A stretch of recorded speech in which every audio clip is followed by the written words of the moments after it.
कांड मामले का आरोपी संजीव मुखिया के खिलाफ 5 मई को पटना के शास्त्री नगर थाना में एफआईआर दर्ज हुआ।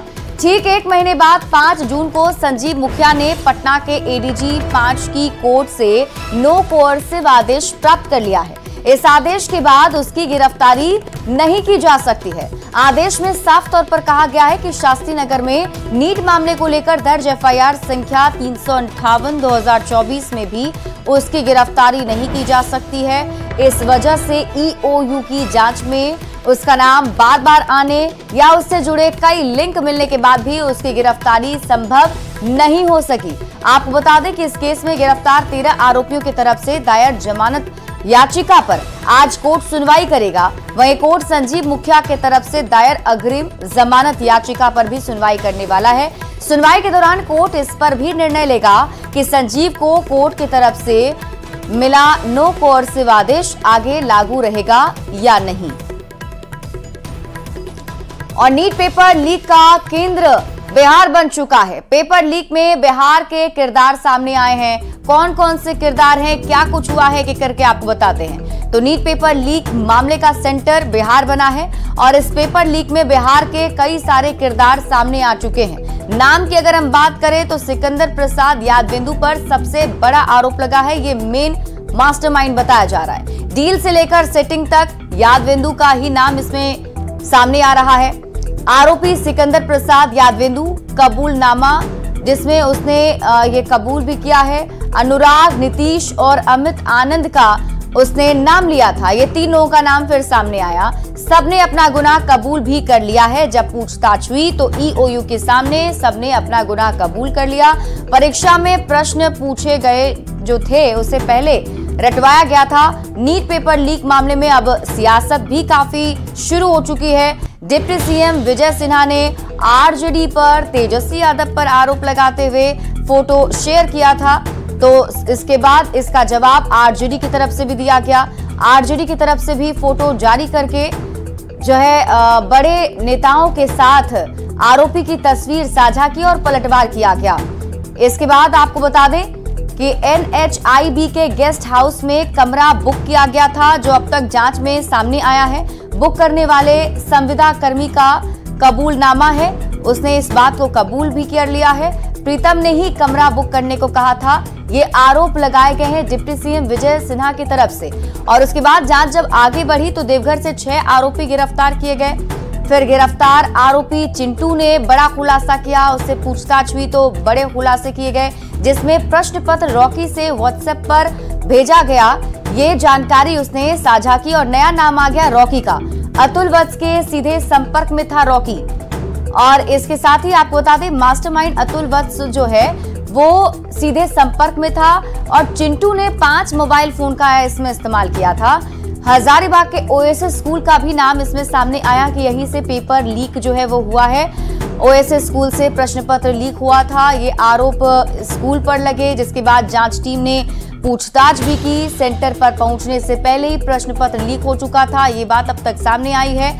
पटना के खेमनी चक में आंसर रटवाया गया था, यानी पटना के खेमनी चक में अभ्यर्थियों को रखा गया था। उन्हें पहले ही आंसर दिए गए थे। 20 से 25 ऐसे छात्र थे जिन तक आंसर पहुंचाया गया था। मनीष छात्रों को खेमनी चक लेकर आया था। और आपको बता दें कि नीट पेपर लीक कांड की जांच अब जैसे जैसे आगे बढ़ती चली जा रही है, वैसे वैसे बिहार से होते हुए मामला झारखंड पहुंचा, महाराष्ट्र पहुंचा है और अब पूरी जांच सीबीआई के हवाले है। बिहार झारखंड से होते हुए ये मामला महाराष्ट्र तक पहुंच गया है। बढ़ते हैं आगे और अब बात अगली बड़ी खबर की करेंगे। सिवान से बड़ी खबर सामने आ रही है, जहां गोली मारकर युवक की हत्या कर दी गई। महाराजगंज में गोलीबारी हुई है और सड़क किनारे सुनील का शव मिला है। महाराजगंज थाना क्षेत्र का ये पूरा मामला बताया जा रहा है। अखिल टोला गांव के पास की घटना है, जहां गोलीबारी की वारदात को अंजाम दिया गया है। गोली मारकर एक युवक की हत्या कर दी गई और युवक की पहचान सुनील के नाम से हुई है। सड़क किनारे ही सुनील का शव मिला। महाराजगंज थाना क्षेत्र का ये मामला है।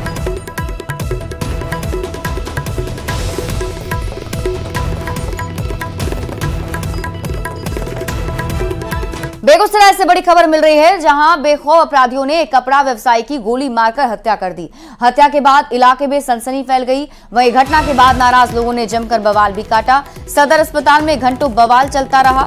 यह घटना लोहिया नगर थाना क्षेत्र के लोहिया नगर ओवरब्रिज पुल के पास की है। परिजनों के अनुसार वो दुकान बंद कर लौट रहे थे, तभी पहले से घात लगाए अपराधियों ने व्यवसायी को गोली मार दी।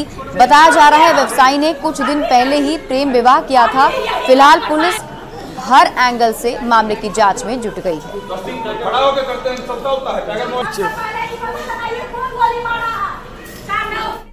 गाड़ी मिली कि लोहिया नगर पुल से जब गुजर रहे थे, तभी बाइक सवार लोगों ने उनका बाइक को ओवरटेक करके उनको गोली मार दी। जैसा कि अभी बात है, अभी इसकी जांच चल रही है। रजिस्टर में लग रहा है कि इसमें जांच करनी हो सकता है और पैसे कोई लूटपाट नहीं हुई है। कुछ इस तरह कोई लूट उठ के पाट के उद्देश्य से नहीं किया गया। आपसी कोई रंजिश या कोई और अन्य मामला है। बेगूसराय शहर का विस्तार हो रहा है। बगल में रजौड़ा, पचम्बा, ऐसे छोटे छोटे जगहों पर बाजार का विस्तार हो रहा है और यहाँ के व्यवसायी वहाँ जाकर सोने की दुकान खोलते हैं, कपड़े की दुकान खोलते हैं और शाम को अपना दुकान बंद करके अपने निवास स्थान पर आते हैं। पिछले दिनों भी स्वर्ण व्यवसायी पर गोली चलाई गई, उसमें भी गश्ती का सवाल खड़ा हुआ और आज पुल पर इसे मार दिया गया, जो कि एकदम व्यस्तम जगह है। ये भी कपड़ा व्यवसायी है। इसका मतलब साफ है कि बेगूसराय में जो गश्ती की व्यवस्था है, बेगूसराय में जो पुलिसिंग है, वो एकदम लुंज पुंज है, नकारा है। तो पता चला किसी दूसरे द्वारा फोन किया कि ऐसा ऐसा बात हो गया है, तो फिर हम यहाँ आए। क्या हुआ? कोई गोली मार दिया स्टैंड पे बताया। तो गोली मार दिया। कुछ क्या लग रहा है आपको? उनको कोई दुश्मनी था कुछ? हमको कोई जानकारी नहीं है। वो 10-12 साल से अलग रहते हैं हम लोग से। पटना में पुलिस वालों ने ही एक पुलिसकर्मी की पिटाई कर दी, वो भी सिर्फ इसलिए क्योंकि पीड़ित एएसआई सीसीटीवी देखने गए थे। मामला गांधी मैदान थाना का है। बताया जा रहा है कि एक महिला का सामान ऑटो में छूट गया था। महिला ने इसकी शिकायत पुलिस से की, जिसके बाद एएसआई भोला शर्मा उसका सामान खोजने के लिए सीसीटीवी खंगालने लगे। बस इसी बात पर गांधी मैदान थाना के 3 पीएसआई ने उनकी पिटाई शुरू कर दी। यहाँ छोड़ दिया था सामान को, यहाँ एक लड़की। हाँ। उसको हम लेकर यहाँ जा रहे थे, आपको यहाँ सीसीटीवी में यहाँ देखने के लिए। तब वहाँ हम पहुँचे तो वहाँ से हम कहा कि जल्दी आइए टीओपी पर। और टीओपी पर आए उस लड़की के साथ, तो वहाँ कहा कि हाँ आप हाँ हम प्रभारी हैं कि आप प्रभारी हैं? प्रभारी तो आप ही हैं, मगर हाँ और चलिए 1 नंबर पर। तो वही कह के हम तो वहाँ गए थे दोस्ती में। तीनों मिल के हमको लबस कर हमको तीनों। बिहार में 15 जून से अगले 4 महीने तक राज्य के सभी नदियों से बालू के खनन पर एनजीटी ने रोक लगा रखी है, लेकिन बांका में बेखौफ बालू माफिया दिन के उजाले में और रात के अंधेरे में जमकर अवैध खनन कर रहे हैं। बालू का अवैध खनन चांदन नदी से किया जा रहा है। ताड़ी, भदरिया और रजौन के भवानीपुर घाट से बालू का अवैध खनन हो रहा है। चांदन नदी से रोजाना दर्जनों ट्रैक्टर से बालू भरकर ले जाया जाता है। बालू के अवैध खनन से राज्य सरकार को रोजाना लाखों का नुकसान हो रहा है।